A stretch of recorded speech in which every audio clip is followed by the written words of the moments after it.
বিসমিল্লাহির রহমানির রহিম। ভাই একটা প্রবাদ আছে, দশে মিলে করি কাজ, হারি জিতি নাহিলাজ।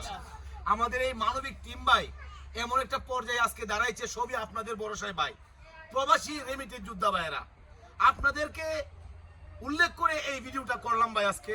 এই যে দেখেন ভাই, ৬০-৭০ বছরের একজন মার বয়সী মহিলা ভাই হাত জোর করে আপনাদের সামনে দাঁড়ায় রয়েছে ভাই। কোন সময় একটা মানুষ হাত জোর করে জানেন? যার আর কোনো বাঁচার অবলম্বন থাকে না ভাই।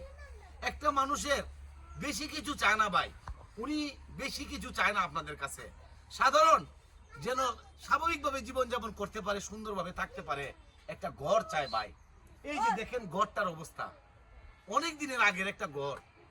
এই ঘরটা ভাই সর্বদিকে ভাই ভাইঙ্গা জর্জরিত, মানে গুনে দইরা কাঠ খাইয়ে লাইছে, জং দইরা টিন খাইয়ে লাইছে, যার কারণে ঘরটা হাফসে হাফ দাইবা গেছে গা ভাই। আমরা গত সপ্তাহ যে ভিডিওটা দেখা সাতবর্গ গ্রামের অলি ভাই 12টা পালা সহযোগিতা করছে, আলহামদুলিল্লাহ। ঘরের যে প্রথম দরকার ফালা, এই ফালার ব্যবস্থা হয়ে গেছে গা ভাই। এখন কোন জিনিসটার দরকার? যদি কেউ টিন দিতে চান, ওনাকে একবার টিন দিয়ে সহযোগিতা করতে পারেন। আর যদি কেউ কাঠ দিতে চান, তাহলে যত ফুট কাঠ লাগে ভাই, ওনাকে এই কাঠগুলা দিয়ে সহযোগিতা করতে পারেন ভাই। লোহা টোয়া লাগবে, এমনকি মিস্ত্রি মজুরি সহ আরো কিছু টাকা লাগবে ভাই। আপনারা যদি ভিডিওটা শেয়ার করে দিন, যদি আমার প্রবাসী ভাইয়েরা ধনবান ব্যক্তিরা দেখে ভাই, অবশ্যই উনার গড় ভাই এরকম থাকবে না, গড় নতুন টিনে হবে ইনশাল্লাহ। নতুন টিনের নিচে উনি থাইকা নামাজ পড়ে আপনাদের জন্য দোয়া করবে।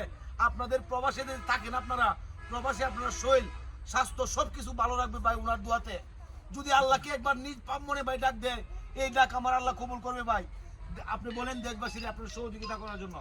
আপনারা আমাদের সহযোগিতা করেন আল্লাহর রাস্তে। আল্লাহর রাস্তে ভাই যাইতেছে। আলামিন মামা কি দেখলেন ঘরের অবস্থাটা? আসলে প্রিয় দর্শক, ঘরের অবস্থাটা খুবই খারাপ। তো আমরা জানি এই দুনিয়াতে অনেক দয়ামান ব্যক্তি আছে, অনেক প্রবাসী বাইরে আছে, লক্ষ লক্ষ টাকা ইনকাম করেন, আপনারা অনেক মানুষকে সহযোগিতা করেন দেখছি আমরা।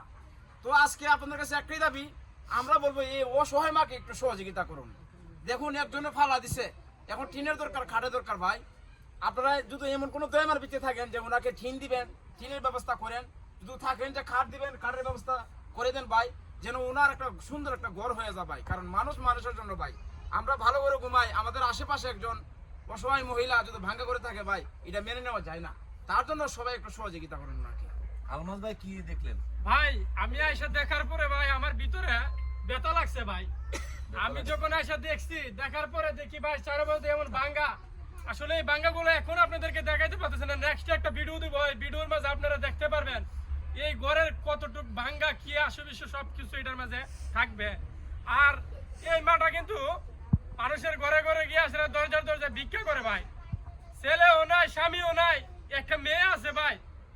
এই মেয়েটারে নিয়ে ভাই খুবই কষ্টে দিন যায়, কারণ ঘরের মাঝে খাবারের অবস্থাও নাই, কোনো জমি জমাও নাই। এমন একটা পরিস্থিতি ভাই, পিছন দিকটা, ঘরের পিছন দিকটা ভাই ইন্দুরে বাসা করে রাখছে ভাই। এই মাটি ঘরে আর মাটি মনে করেন টিনে সব এক হয়ে গেছে। কারণ এমন একটা পরিস্থিতি ভাই, আপনি যদি নিজের চোখে দেখতেন ভাই, আপনার ভাই ঠিক থাকতে পারতেন না, এমন অবস্থা ঘরের। কারণ ওরা তারা দিন রাত্রেবেলা ঘুমায়, কুয়াশা ঘরের মাঝে গিয়ে এমনিতে ঢুকে ভাই, কি ঠান্ডা। বিল্ডিং ঘরের মাঝে ভাই ঘুমানো যায় না কম্বল ছাড়া। আর এই ঘরের মাঝে ভাই কিভাবে ঘুমা একমাত্র উনিই জানে, কারণ উনি খুবই কষ্ট করে মানুষের। এত নিজে ইচ্ছে করে আমার